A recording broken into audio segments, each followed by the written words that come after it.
Hello, my gorgeous divas. Welcome to my podcast on life and understanding emotional intelligence. Today, we are talking about fulfillment. So, you have a good job, you have a good salary, but you don't feel fulfilled. Stay tuned, and I'm going to explain why.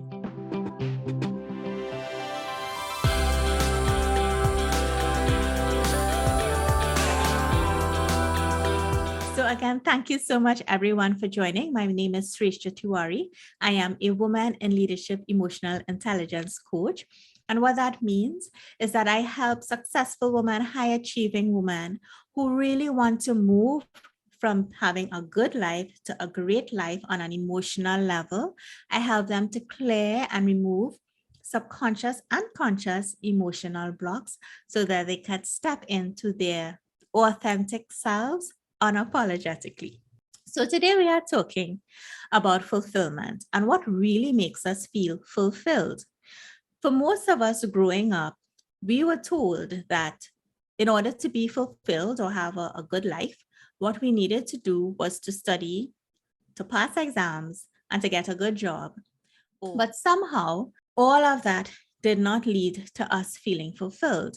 And that is because fulfillment really comes from that human connection, that human validation, that human connection with every aspect of your life, not just your career.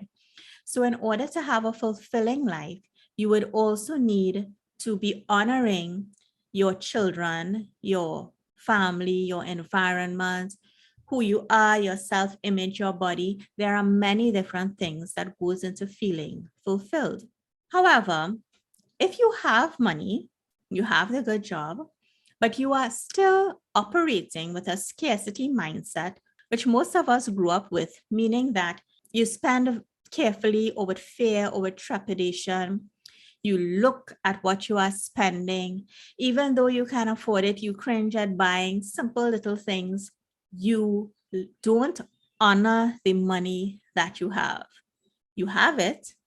You may be grateful for it, but honoring its purpose to serve you joyfully may be missing from your life. And looking at investing as opposed to spending may also be missing, because when we look at spending, there's that feeling that it's lost. When you think of things as investing, there is that notion with any investment that it is going to come back to you. And money is always in flow. There's a flow of money. There's actually US $3 trillion in circulation in the world. So the $20 or the 100 TT or how much ever you want to spend, 5,000 TT, 10,000 TT, it can find its way back to you. It is not lost. So how do you think about the money, first of all, also speaks to your fulfillment. And money is part of being fulfilled because you have to live. And the way we live is by investing in things that we like and that we want and that we need. And money gives us that positioning power, that buying power to do so. So how are you honoring this money? The way to feel fulfilled by the money you have, and this is not the only thing, this is just one part of all the other things I spoke about, but starting with having that fulfilling life, if you already are comfortable, means honoring what you have, being grateful for it, and seeing it as a gift to you. And when you spend, don't look at it as spending, look at it as investing. If you're buying groceries, you're investing in food to nourish your body. And that is something, you hear a lot of people when they go to the grocery, they, oh my gosh, your price is so high and I can't believe my grocery bill. And all of that may be true, but it detracts from the fact that you have choice and that you can choose what you buy, you can choose how you spend. And in that spending, you can do it joyfully, knowing that whatever you invest is going to come back to you.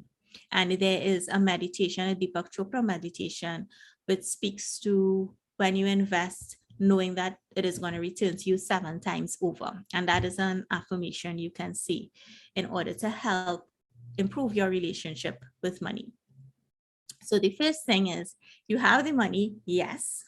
How are you treating the money? What is your relationship with the money? And know that if you are attaching some sort of fear or shame to spending, like I had a friend told me he spent $20 on something, a wine cup or something.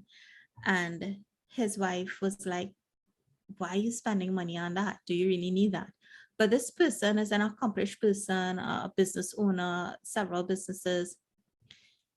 If the person wanted to spend $20 on whatever, it doesn't matter if the person needed it or not, because making that comment is really shaming the person or guilting the person into buying something that they wanted. When it is you treat the money as though you don't have it and it's never coming back to you, that in itself is creating a sense of unfulfillment, because even though you have it, at the back of your mind, you are telling yourself, oh my gosh, I'm going to lose this, which creates fear. And that is going to manifest in reality to an unhappy, unfulfilled place, because how you feel, whatever you feel in that moment, is what is going to send the vibration out into the world, the frequency into the universe, that this is how I feel about this.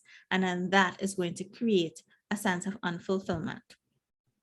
So you have the money, honor it, treat everything you buy as an investment, and do it with joy and with love and with gratitude.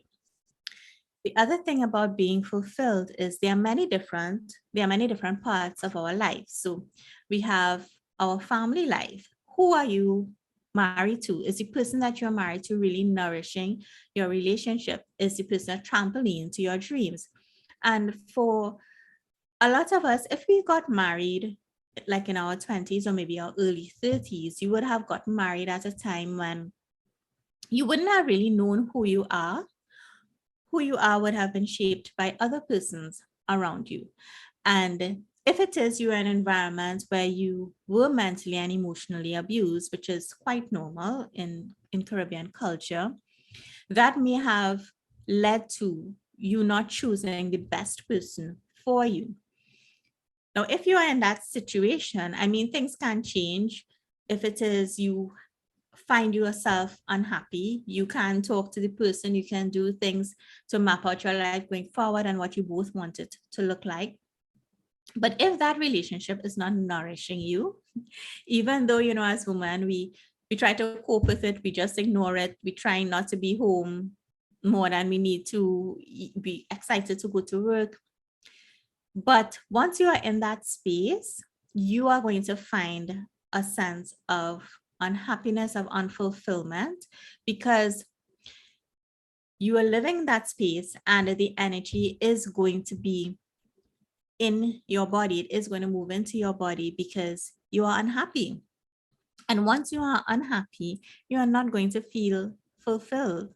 And even if you are just home the least amount of time that you need to be, you are still in that space. So that is something that women do. We excel in our careers because we know that world, and we use that to help us to feel fulfilled in who we are as a human and what we give and our contribution, and for us to get validation that we are value to the world. But when you have a pocket in your life that is not working out overall, you will never feel fulfilled. And the other thing is that pocket can actually manifest into dis-ease in your body, because your emotions and how you feel are stored in your body. If you don't deal with it, it is stored in your body. It is going to be stored there until you deal with it. And if you don't, it will eventually develop into some form of disease. And this, I'm speaking to this based on Carolyn Meiss's book on Anatomy of the Spirit, which goes into great depth on how disease develops into your body through negative emotions. So that is something you also have to be cognitive of. Who are the relationships in your life? Who are you interacting with? Not only your spouse, but your family members. What do you allow from them? Do you create healthy boundaries with them? Do you feel fulfilled in those interactions? And also your friends. Are your friends persons who support what you are doing, who nurture you on your journey, who grow along with you? Or are they persons who you share misery with, and they're happy to keep you in that misery? Because that is a real thing. Sometimes we end up in friendships because you have a shared wound. And it is good for you as a human to identify that, wait, I'm not alone. There's someone else existing in this space. Very good. However, if that person does not have a propensity to move from that space, they are going to hold you back because they may not be mature enough to realize, well, I don't want to move, but you want to move. And they may just like the company and being miserable. So know who are your friends, where do they sit in their lives, and do you want your life to look like them? Because if the answer is no, then you have to find friends who would nourish you, who are on a similar path to you, and who would help you grow. And as that would help you feel fulfilled in your life. Once you are moving towards something that you like and you're doing it with excitement, not anxiety, with excitement, and you're looking forward to it and you're enjoying the journey, you are going to feel fulfilled and alive. The other aspects of fulfillment is, how do you feel about yourself? How do you feel about your body? How do you feel about your self-image? Do you look at your body and shame it? And I do this and I'm trying to stop. But do you do these things? Because looking at yourself and shaming your body is going to make you feel less than you are. So what you actually have to do is to love up every piece of your body, all parts, even the parts you don't really like. Once you are showing and giving your body love, you are going to feel a difference when you look in the mirror. And the way to change that is to stand in front of the mirror and look at yourself and just send love to each part of your body. Even the parts you don't like for me, my tummy is a little bit, I guess, fussy. I don't know. After I had my daughter, it has never gone back down. Well, it hasn't as yet. There is hope. But look at yourself in the mirror and just love who you are. Love who you are in this human form. Love your hair, love your eyes, love your nose, love your mouth, love your chin, love your ears. I don't know if I said that right. Or straight down your body. Love all the parts and look at it with love. And that would help you to feel fulfilled in your image, in your body image. And it would also lead to healthier decisions for you, because once you're able to give your body love and release anything that is not yours, eventually you would find yourself moving towards a place where you want to eat healthier foods. And that actually happened for me because by default, I like to eat chocolate. And I actually naturally before didn't really used to eat very healthy. Well, after I had my daughter, I mean, before that, I used to eat a lot of good foods, but after her, I don't think I really got back to where I was before in terms of my diet. But I have found, since I have been doing my affirmations and really changing the way I look at myself, I'm actually inclined to eat the good foods and look forward to eating it and be excited to eat it and cook it for myself, because food just tastes better when you make it yourself. And all of those things, when you eat the food, enjoying the food, savoring it, tasting it, just being grateful, all of these things help you to feel fulfilled in your life. Because what you are doing really is tracking the good in your life.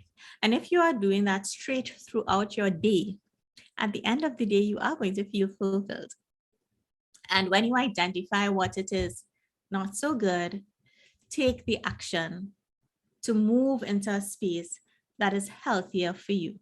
And know that that action may save you from some sort of disease forming later on in your life. And I really learned about that because, where I worked, there would be healthy people who, always exercising and they eating well, and they would suddenly get some disease like cancer. And we would be like, I remember for one of the girls, I was shocked out of my mind So know that to feel fulfilled, it is really about tracking each area of your life and understanding how each area nourishes you, being grateful for the manifestation of each area. And if it is you identify that there are things in an area that you need to address, I would suggest that you do address it, because as I said before, if you don't, eventually it may develop into some form of disease in your body. Know that that great job that you have and that great salary that you have, while you may want more and you could get more, you could always get more, don't ever feel capped out, but honor it first. Be grateful for the money, spend it with joy, and the other parts of your life, honor each part, love each part, make time for each part. And of course, if you need help and guidance on how to do this, I am definitely here, excited to help you step into your gorgeous diva, into your life by design, as opposed to life by default, which is really what happens when we are not conscious and aware of who we really are and what we really want to do. Because of course it was buried under everybody else's expectations. Don't worry, I'm here. So if you're interested in that, you can book an emotional breakthrough session with me. I will have the information below. And I also invite you to join my exclusive Facebook community where I provide exclusive content and then I just interact with you more intimately. And I also remind you to like, share, and subscribe to my YouTube channel. So have a great day, everyone. Thank you so much for joining me. I trust this was of great value. Feel free to let me know what resonated with you, and I will see you guys on next Sunday.